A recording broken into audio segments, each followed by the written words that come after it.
யாழ் போதனா வைத்தியசாலையில் கவலையீனமான முறையில் சத்திர சிகிச்சை மேற்கொள்ளப்பட்ட கரந்தன் ராமாபுள்ளை வித்தியாலய மாணவன் கயலக்சன் பாடசாலை கற்றல் செயற்பாட்டை ஆரம்பித்துள்ளார்.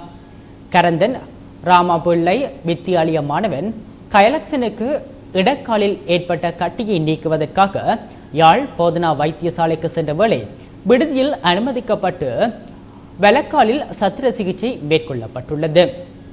வெலக்காலில் சத்திர சிகிச்சை செய்யப்பட்டு வெளியே வந்த மகனை தாயார் அவதானித்து வைத்தியருக்கு சுட்டிக்காட்டியதை அடுத்து மீண்டும் இடது காலில் சத்திர சிகிச்சை மேற்கொள்ளப்பட்டுள்ளது.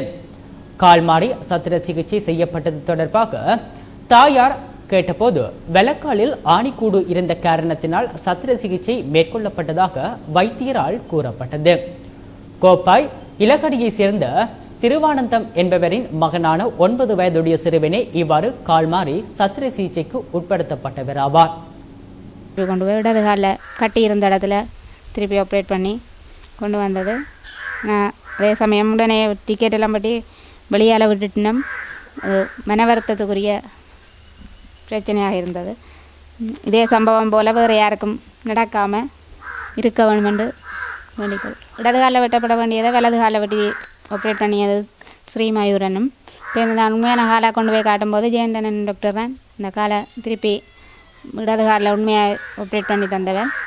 நான் தியேட்டருக்கு திரும்பி போகும்போது முதல் காலில் வெட்டிய டாக்டர் வெளியில் போயிட்டாருன்னு சொல்லி சொன்னதும் காயம் இல்லாமல் வெட்டி இருக்க மாட்டோம், அதில் ஆணி கூடி இருந்ததாக நான் ஏன் அதை காயம் இல்லையே நான் அப்படியே பார்த்துட்டு கொண்டு வந்தேன். அதுக்குள்ள காயம் இல்லாமல் வெட்டி இருக்க மாட்டோம், அந்த காலம் ஏதோ ஆணி கூடி இருந்ததாகத்தான் தாங்கள் வெட்டினாதான்னு சொல்லி திருப்பி என்ன சொல்லி அனுப்பிக்கிட்டேன்.